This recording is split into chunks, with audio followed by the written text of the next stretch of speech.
Hi, everybody. Today, we're going to be talking about our metabolic type. This is not anything that I've ever really looked at because normally we're dealing with micronutrients, and today we're going to talk about the macronutrients. So, did I bring the book? This is the book. This is the book title. I got all of the information, including the charts and graphs and quizzes and everything that we're going to go through from this book. But so his book is genius. It's so comprehensive, but basic. Like it's basic for everybody across the board. So it's very nice. The premise of this whole chapter is that you are an individual, which I love because in functional medicine, one of the tenets that I learned is that everybody is biologically individual from a cellular level all the way up. So what's good for you might not be good for you, might not be good for you, might not be good for you, and everything shifts. There's seasons for everything. So if you're on a paleo kick right now and that's done really well, or a keto kick, or a plant-based diet or something like that for a season, seasons change as we know. So at a cellular level, that's really what's happening, is that your environment inside is shifting, and you need to then shift with it. So your metabolic type is not fixed, and it may change over time. Use your metabolic type as a starting place, paying attention to how your body feels. Your body talks. Listen, if you, was it, Dr. Suger was not the last class that we had, right? No, it was the herbs. Okay, so back to Dr. Suger's lecture when he was talking about GI function and all of the things that are normal and are not normal, things like gas and indigestion and bloating and things that you may have experienced your entire life. So it's normal in your mindset is not necessarily normal on a biological functional level. It means that there is an imbalance inside your gastrointestinal tract. So that's what I mean by your body speaks to you in all of those ways. It is a very sophisticated piece of equipment. Listen to it. One man's food is another man's poison. This goes all the way back to the Greek and Roman eras. That's in history. That's actually where, I don't remember what the guy's name was, but he was a philosopher, and he's the one that came up with that, and that's when it was from, way back then. So that was their mindset. Oh, I don't know why that's there. Constitutions is more Eastern tradition. That's what they refer to your individuality as. Everybody has different constitutions. Each has their own dietary and treatment requirements. And then in Ayurvedic medicine, which is Indian in that area, which is a 5,000-year-old practice tradition, they refer to these types of constitutions as doshas, like Pitta, Vata, Kapha, which means fire, air, and water. So sometimes like in the winter time, you want to kind of fire up your inside, your internal forces. That's why you don't want to do like a lot of juicing, a lot of cooling things, because it dampers that type of energy that really works with your metabolism. So that's what that's talking about. Point being is that bioindividuality, which is the word that I like to use, the premise of it has been around for, since the beginning of time. Individuality pervades every part of the human body. It starts at our DNA. We know that. We're not all the same person in here, so our DNA signatures are all very much different, which means that how our body functions, how our organs function, the composition of our body fluids, the speed and efficacy in which cells perform, it is all different and it's all individual. So why would diets and treatment modalities not be individual? Of course they are. An unbalanced and inadequate nutrition at the cellular level is the major cause of disease. It's why I focus so much on micronutrients, because those are very assimilable with your cells. They're very biologically available at the cellular level. So if we can do, mineral and vitamin-rich substances, because that's really what your nervous system, your immune system, your cellular structure fires on, then let's do that. But, so the imbalance really is on a cellular level. Individuals have genetically determined and highly individualized nutritional requirements. So metabolic typing. I never actually heard about this until we were thumbing through the book trying to come up with the syllabus for this year. There was another guy that did research. Yeah. Oh no. I mean, the history of this is in the book, and it's like it goes way back, and then like one person added on it, one person added on it. Type, I think it was. Yeah. Oh, like your blood type. Well, it was metabolic though. Oh, okay. Yeah. All right. Sure. Yes. So this scientifically identifies the ideal diet and supplements for each person, targeting weight loss, optimal health, energy, function, and immunity. Because when we're properly feeding our cells, all of these things are a side effect. I have a client who I'm working with who really is very interested in weight loss, and I'm trying to kind of reprogram and restructure her thinking process that weight loss is a side effect of a healthy internal environment. You don't have to aim for that as a goal. It is a byproduct of properly functioning body functions. So metabolic typing, the test that we're going to take tonight is a very, very basic test. The one that you can go into the website and get is like 60 questions, and then you can sign up on the website if you're interested, and then you can do it with a practitioner and they'll dive even further in. So this is just a basic overview that if you buy this book or you find the book or you borrow my book, this is the test that we're going to take. So the premise of it, and I didn't get too much into the science in it, but basically what controls metabolic typing is the interrelationship between your nervous system and cellular oxidation, which your autonomic nervous system is is the nervous system, the part of your nervous system that controls your heart rate, sweating, blinking, bowel movements, digestion, and the cellular oxidation systems is what converts nutrition into energy inside your cells when it adds oxygen. So I didn't feel like that was necessary to get into, but just know that that's what this is based on.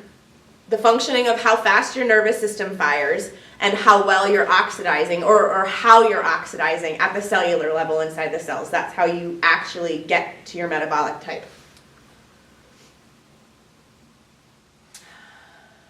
The answer to the right diet, right foods, right nutrition ultimately resides in your genes. Metabolic typing provides the roadmap. So learning your metabolic type, eating healthy foods for your food type, adopting other healthy lifestyle changes, and listening to your body. That's pretty much it. The most essential part of metabolic typing is to experiment with foods. We'll talk about that in a little bit. Listening to your body and then fine-tuning your diet. So here's the quiz test. Here's the test. Don't get nervous. Can you fail it? Yeah, I'll take one though. Thanks. No, you can't fail it. Answer the questions as honestly as you can. There's obviously no right or wrong answers because the whole point of this is it's your own journey and you want to dive into you as deep and as honestly as possible. So that's the biggest point here, is that there is no type that's better than the other. So don't answer it intellectually. Really connect with your body right now and let the answers come up from deep inside of you. Anyway. So add up all of your numbers. Add up all 9 numbers you circled to get your total score. Oh, all right. So if you're close, if you're up above 60, you're a protein type, meaning primarily protein. If you're lower than 60, you're a carb. Between 40 and 70, so like in the middle of that spectrum, you're a mixed type. And we'll go into that. A carb type, 25% protein, 15% fat, 60% carbs. Mixed, 30% protein, 20% fat, 50% carbs. Protein type, 40 protein, 30 fat, 30 carbs. Wow. I just want to say that breast milk is perfectly designed for the most rapid point of growth in a human being. And it's like 90% carbs, 5% sugar, 5% protein. We know what protein, fats, and carbs are, but proteins are the builders and the repairers of your body. We'll talk about that in a minute. Protein, like things like chicken and eggs and bean, act as builders and repair crews, ensuring that your muscles and tissue stay strong. Proteins are made up of chemical building blocks called amino acids. Your body uses amino acids to repair muscle and cell and bones and to make hormones and enzymes. Like, these are super critically important. They also can be used as an energy source, not like the best energy source, but I heard an analogy one day, like people are like, protein, you need really high protein. Your body replaces like all the protein in your body within like 3 months. It takes 3 months. It's a really slow process. You know those big fountains like in the middle of Italy, the beautiful ones, like just the beautiful water fountains that they have? Think of that. Protein is like that fountain. And all you have to replace is like the amount that evaporated during the day, which is not like, you're not replacing all of it every single day. It's not necessary like that. Again, breast milk, which we have during the biggest growth period in our entire lives, you don't grow as fast as you do and as much as you do in the first 5 years of life. And we have less protein in our breast milk than rats do. Rats have got like 9% protein in their breast milk. We have 5. So like, we don't need as much protein as they're screaming at us. We do, one, because it really affects your kidneys if you have too much protein. And it takes a lot, like what we were saying before about getting tired after you eat. It takes a lot for your body to take meat, which is a really complex protein, and then break that down into chains, and then break that down into amino acids, and then build it back up into hormones and enzymes. Like, that requires a lot of energy from your system. You wake up in the morning, you have a set amount of energy. That's what you have during the day, unless you're doing things like wheatgrass sprouts and green juice. Then you get more energy. That gives you energy. But generally, the standard American's not doing that. I like that you have a smile on your face right now. I was just reading this yesterday, and I was trying to remember where it was I was reading it from, and it was How to Live, or McGregor, or and he was just saying chicken. Gregor. I was reading the part about diabetes, and it was saying chicken can have even more fat in it than a piece of steak. Right. Yeah. And beans have more protein than meat. Right. But some people break down because of the composition inside their stomach. So this is why you can't judge, Nancy, what I'm saying regarding carbohydrates. Right. As I'm not talking about pasta, and I'm not talking about bread, I'm not talking about you having 17 sweet potatoes a day. That's not what I'm talking about. First of all, every single vegetable has got carbohydrate in it at some level, okay? The Hippocrates Health Institute diet is 85 carbs, 10-5 or something like that. But their carbs are coming from sprouts and sunflowers and things like that. So gorillas and hippopotamuses and elephants and those things, those are high carb diets, but they're not carbs like simple refined carbs. Yeah. Carbohydrates actually are the only thing that start breaking down in your mouth. It is the only enzyme that we have in our mouth that starts working. Fats and proteins don't start until later down in your digestive system. So carbohydrates actually start breaking down to be able to be used for energy quickly. They start in your mouth. So you should have a high carb diet. If you tested but not that. Pasta. No, not pasta. Refined carbs bad. Refined carbs bad. Bad. That favorite? That. Yes, exactly, right. But because they change into sugar quickly, and like I said, your salivary amylase is in your mouth, and it only works on carbs. So if you can break a refined carbohydrate down in your mouth, your dopamine is through the roof almost immediately. It's why people love pasta and they love bread. It's because it makes their brain super happy in bites. Okay, so carbs. Energy dynamo. Carbs found in foods, whole grains. Fruit are energy boosters. It's important to know what type of carbohydrate you choose to eat, and that some are healthier than others. For example, whole grains such as whole wheat bread, there's like multiple asterisks next to that in my head, like we're talking Ezekiel or we're talking sourdough. We're not talking like, some crappy whole wheat bread. Rye, barley, quinoa are better than white bread, French fries. It still brings your glucose numbers higher. Yes, but not everybody functions well in a keto environment. Some people need that. That's the whole point of this class. Fats are a great energy reservoir. Not all fats are created equal, like trans fats, for example, bad. With some contributing to health problems like heart disease, diabetes, trans fats would be a big culprit of that. Luckily, not all fats are bad. Healthy fats found in avocados and nuts are an energy reservoir, providing backup energy and supporting vital functions, helping your body absorb vitamins from food. Your fat-soluble vitamins, A, D, E, and K, are fat-soluble vitamins. You need fats in order for your body to use them and assimilate them, which we know how incredibly crucial those things are. So you need healthy fat in your diet. All right, so I gave you a food, mood, poop journal. This is actually part of my intake that I give to people, but I give them like 14 days worth. So if you would like me to send you the PDF, please write your email on the sign-up sheet or just text me or something, and I'll be happy to send you the file. Okay, so I gave you this tool for the listening to your body component because this really teaches people a lot in their own home journey. Before we do any work together, I actually give this to them. This is part of their intake packet. I send you an intake packet. I send you this. You have to work on it for 2 weeks. Send it all back to me at once. I thought it would be good if you guys did take it home and did it because it really teaches you a lot about your internal environment.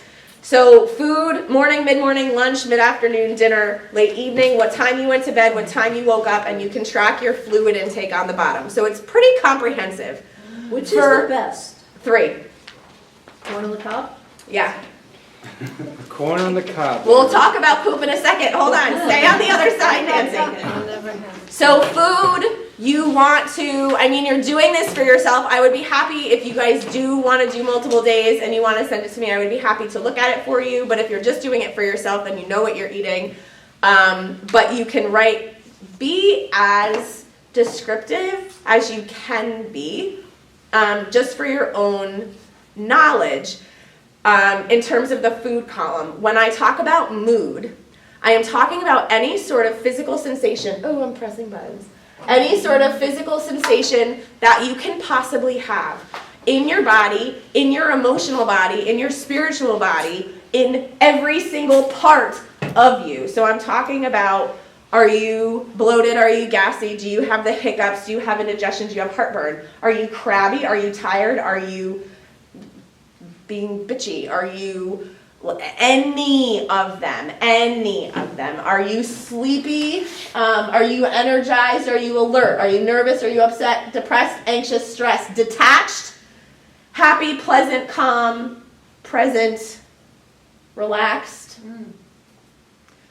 All of those would go under the mood category. And then your poop, which 2 lectures ago we heard from Dr. Sugar is so important in terms of giving you information about what's going on inside your body. I'm working with this other person, and she seems to be very well versed in the functions of her body in terms of knowledge. But when she sent me her journal back, and the food was okay. I didn't see a tremendous amount of vegetables on there, but the food, I wasn't overly concerned until I got to the poop column. I'm like, oh my gosh, she's so constipated.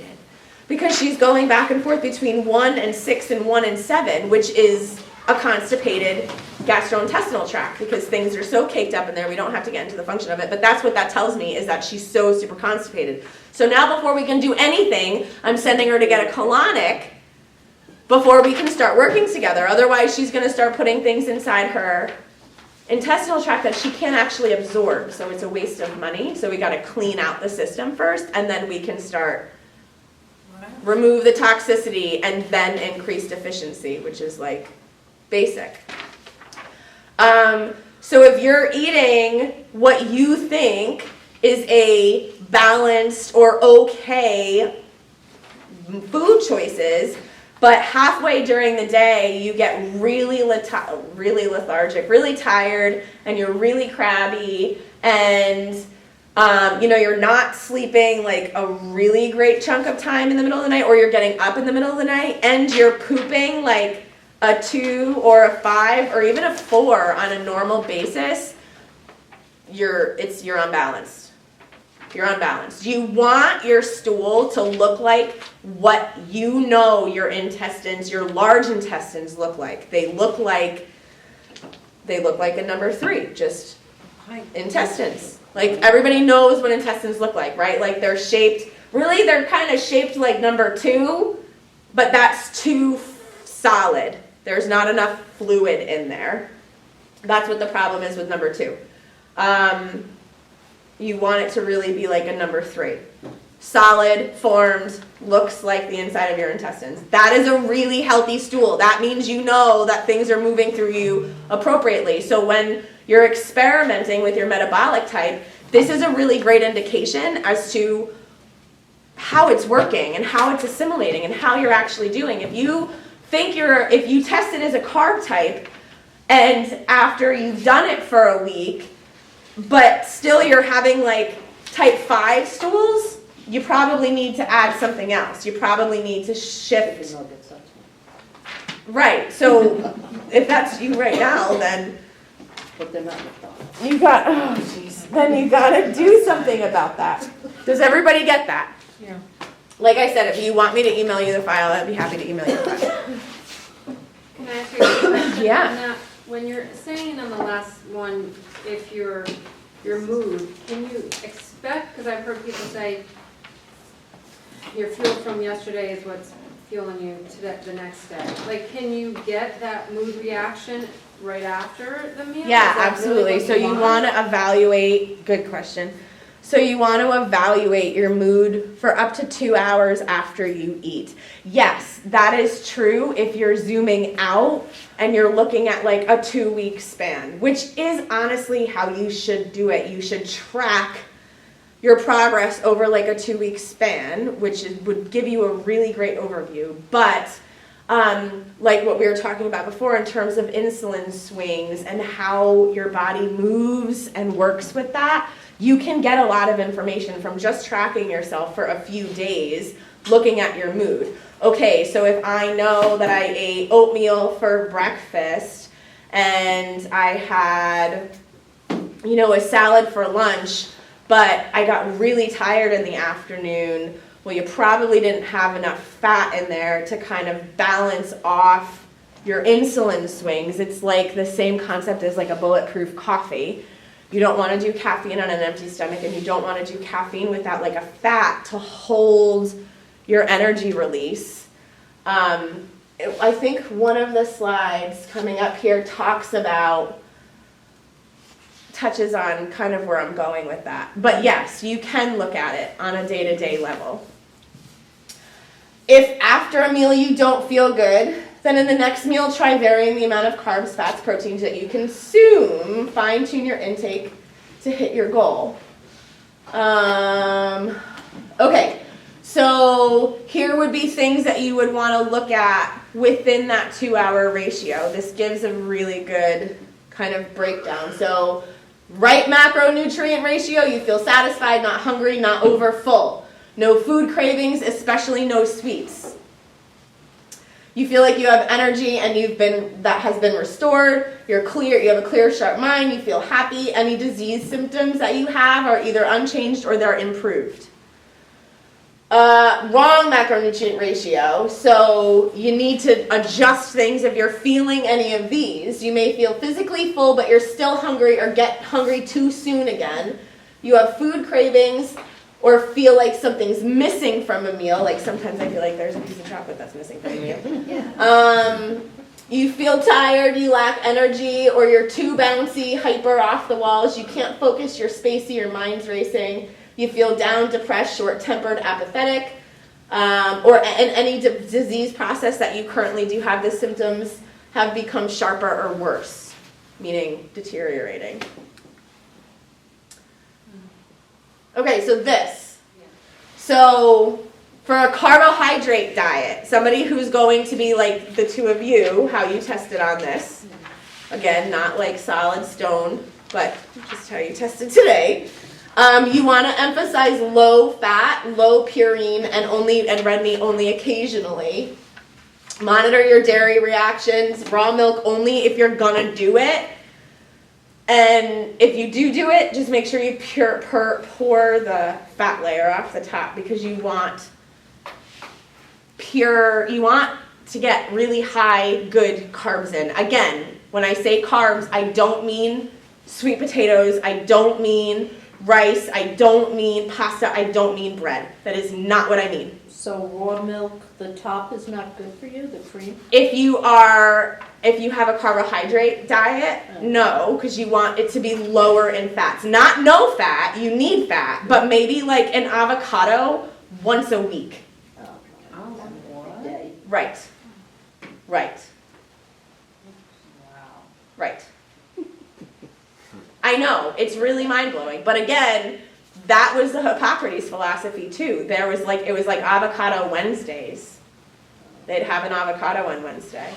Or you can just have a slice every day. Fine, fair. Half Slice every day. A quarter every day. As long as it equals up to one. You want to, excess calcium intake can throw your body out of balance, because then your blood calcium comes up and then you're pulling stuff out of your bones to buffer that system. So you don't want, like, we know how we feel about dairy anyways, right? And if you don't know how we feel about dairy, we'll be doing a lecture in the fall about that. Eat many veggies, focus on low starch. So you want leafy greens, you want broccoli, you want tomatoes, you want peppers, you want cabbage, you want asparagus. You want the things that are on, right. Sprouts, onions, garlic, cucumbers, cabbage, things that are full of water, things that are full of carbohydrates. But good carbohydrates, not super high sugar spike, insulin causing carbohydrates. That's not what we're talking about. It takes a little bit of unprogramming, so I understand the resistance. I get it. I totally get it. Does carb fall under carbs? Does what? Kale. Yeah, All it would. leafy greens. Yeah, all leafy greens. I mean, so kale, there you go. Kale falls under carbohydrate. And sprouts. Yep, Roasted totally. sprouts. Yeah, sprouts are high in carbs. Sprouts are very high in carbs. Okay, carbs continued. High starch carbs in moderation, like legumes, beans, stuff like that. You don't want to go super high with those. You really want to fill up on low starch vegetables. Legumes are different. All fruit is fine, because you have the fiber in there to help balance the sugar out. 15% of your diet can be whole grains unless you have diabetes, high blood pressure, high cholesterol, or you're obese. Then you don't want to do whole grains, because you're messing with your blood sugar, which is messing with all of that. Minimize fats and oils. Eat your veggies with your first meal. This is going to kick off your metabolism in a really big way. But that's what burns the carbs, is your metabolism. So if you're going to have an egg with breakfast, then saute up some spinach or saute up some kale and have that with it, because you're really waking up your cells. Put the seaweed in my shake.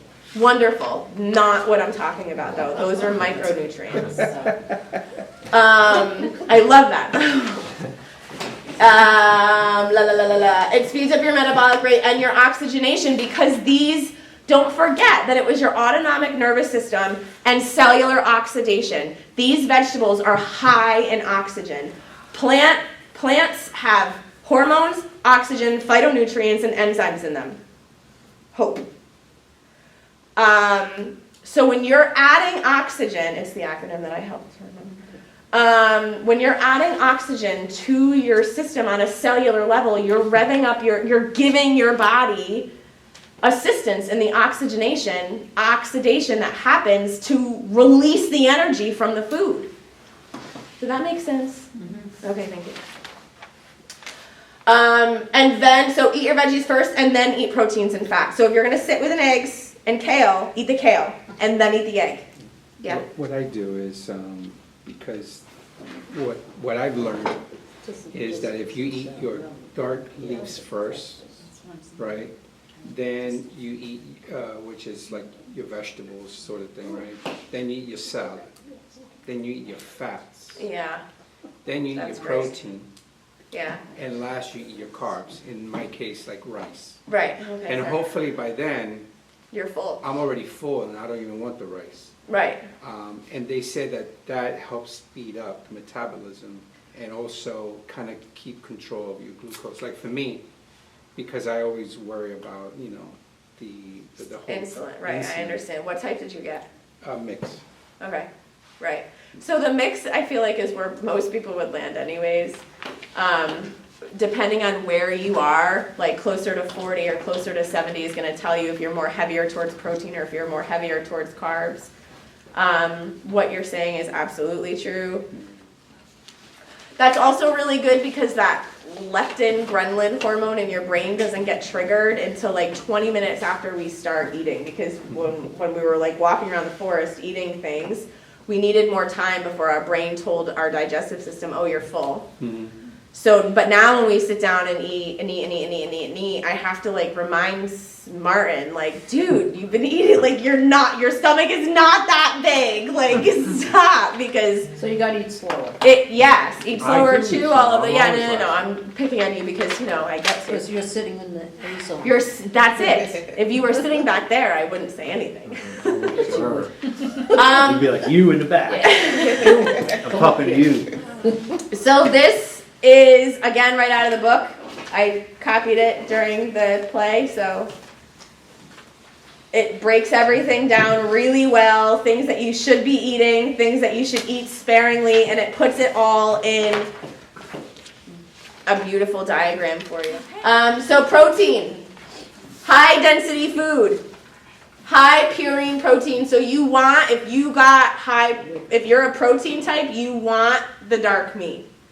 Like, I really think that this is actually where I lay, because that's what I prefer. I Yeah. have a question Yes. pertaining to this, because I think I know where I'm really at, but if I have, let's say, 2 eggs and half an avocado for breakfast, then I'm fine.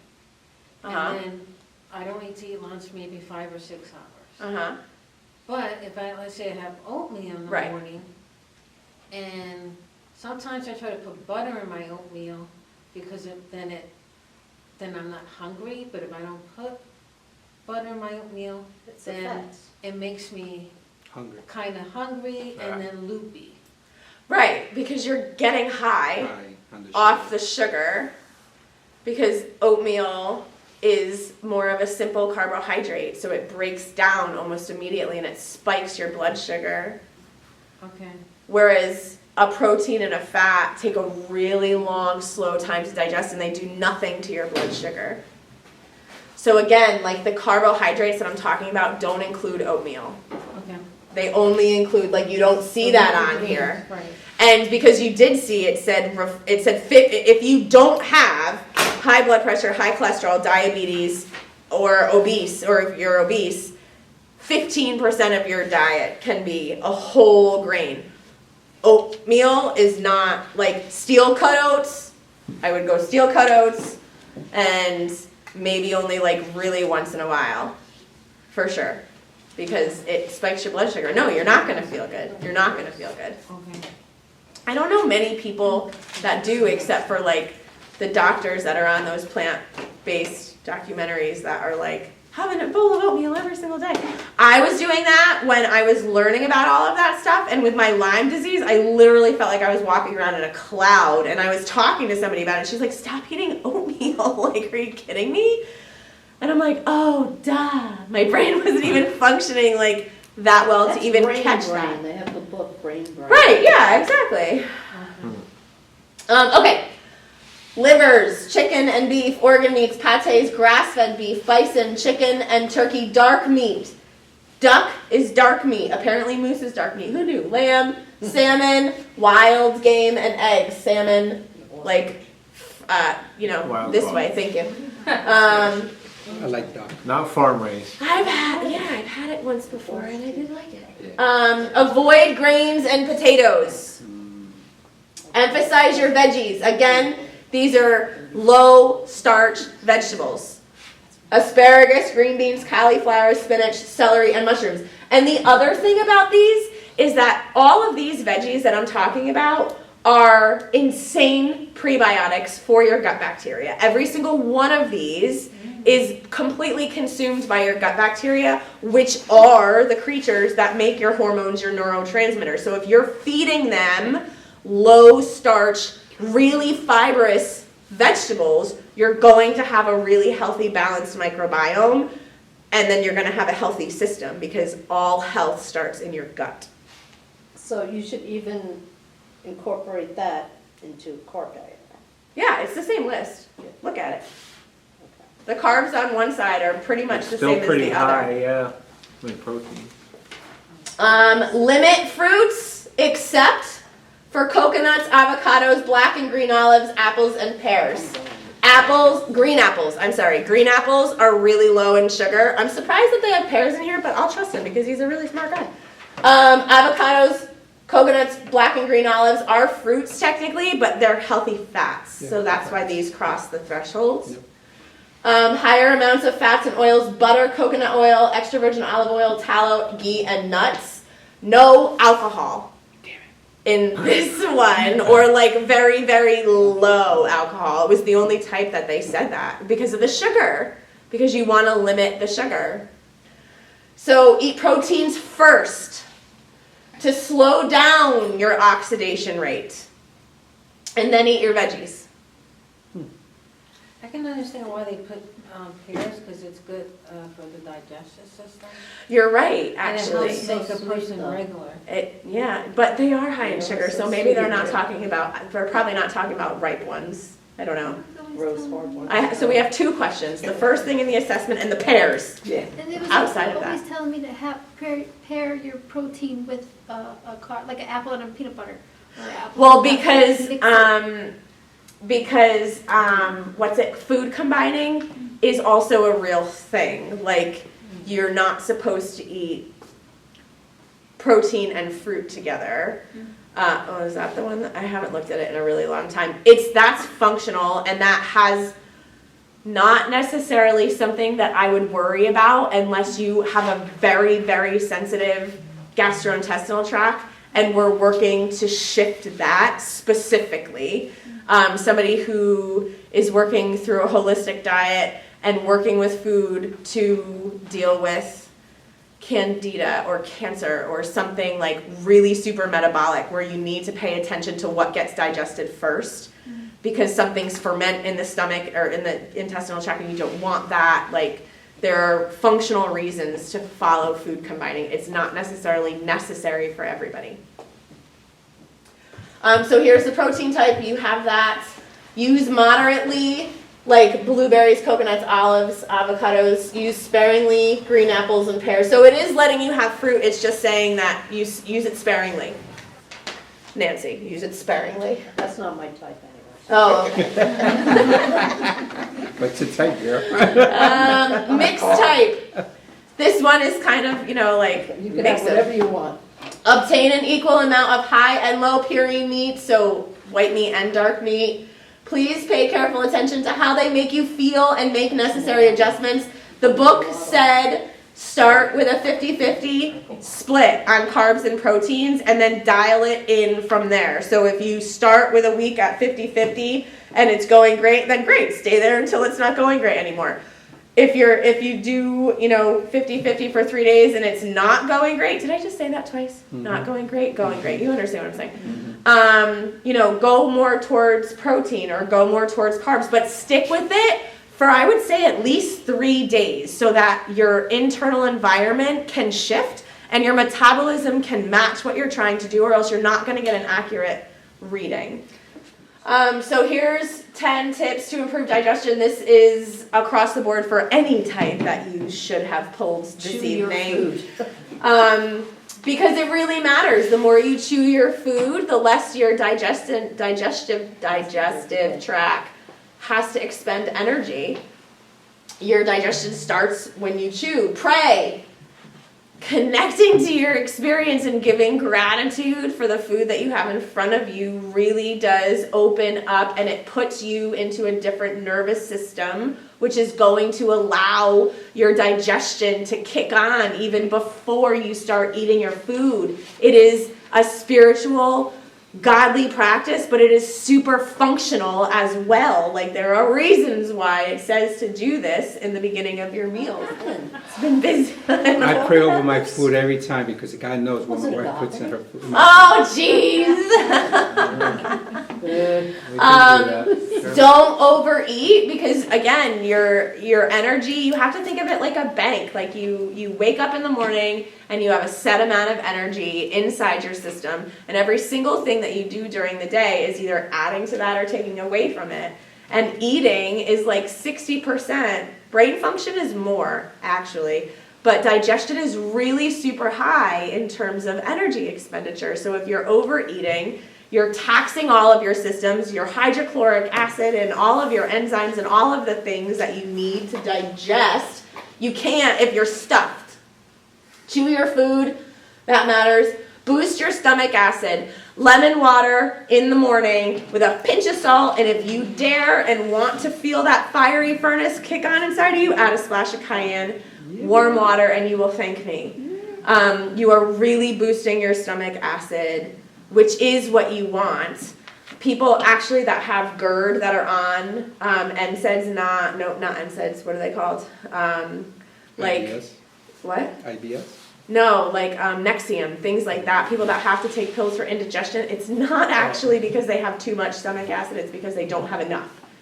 Functional fact. Acid reflux? Yes, acid reflux. It does not mean that it's what the medical establishment is telling us, just like they give us Lipitor for high cholesterol. We know what that means, or we know we've gone down that area. So it actually means that you don't have enough stomach acid. So if everybody can go home and just start with lemon water, a So pinch of... lemon and cayenne is year-round? Yes. Yeah. Okay. Yeah. You're super supporting your liver when you do that too. Your bile, the energy. That's what we were doing on that diet. Yeah. And everybody has switched over to like a Celtic salt or real salt or Himalayan salt, right? Everybody please do.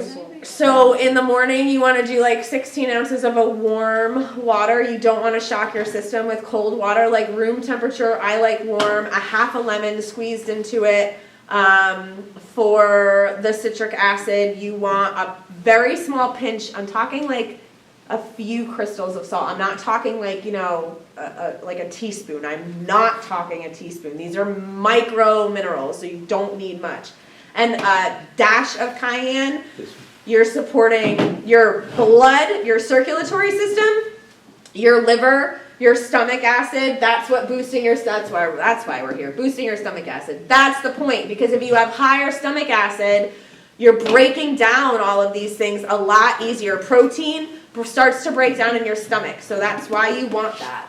Drinking water, that solves so many problems right there. Headaches, constipation, insomnia, things that you wouldn't think were related. It has to do with water. And again, you need a tiny, tiny, tiny bit of salt, good, real salt, in your water, because our body works with osmosis. So you need water follows salt. Salt goes into the cell. I'm saying real salt because that's the name of it. Yeah. Google Redmond's real salt. Not table salt. Not table salt. It's fake. Yeah. You know what Barbara O'Neill also said about drinking water? She says that you should never drink water while you eat. No, right. Yeah, because it dilutes your stomach acid. Exactly. Yeah. And it takes longer to digest. So Yeah. they say do it before? Like after? 20 minutes before. Stop Okay. a half an hour before. Okay, there we and go. don't start until 2 hours after you eat. It has everything to do with you. Yes. She never drinks with the meal. It has everything to do with your because stomach otherwise it's not acid. going to Half digest. hour before well. or 2 hours after? I don't know if we'll don't see you back here, but You can see her face, she's like, but I'm I liking this class. promise. Like, first I of all, I'd be promise. real thirsty by the time 2 hours came up. Really thirsty. Okay. Fiber is what feeds your microbiome. Your microbiome is in charge of your hormones, your neurotransmitters, your immune system, your absolute overall health lies in your microbiome, and they need fiber. They eat soluble fiber. Those low starch vegetables is what I'm talking about. Exercise, that actually boosts a ton of your digestive and your stomach acids, your digestive enzymes and your stomach acids.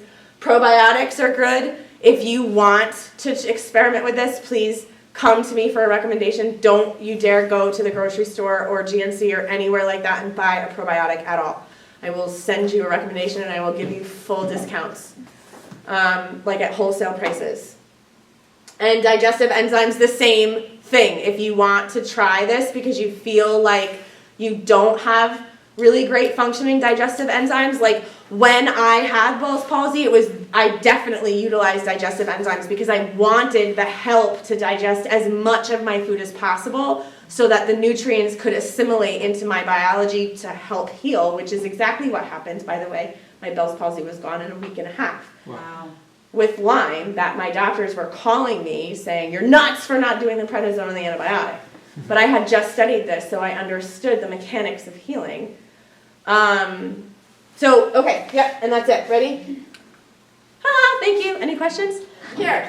Dr. Mercola's Total Health Program. That's the name of the book. Oh, okay, so Okay. that's in the. Sorry. It's on our test. Is it Joseph Mercola? Is it Joseph Yes, Mercola? Dr. Yes. Joseph Yes. Mercola. He's like up there with Barbara O'Neill. You could do that total health program, I think you could do it through his website. Yes, you can pay, do it right? through his website. And if that's the one that you pay for, then I Yeah, I think you think actually so. also get to work with a practitioner. And it's a much more in-depth test Yeah.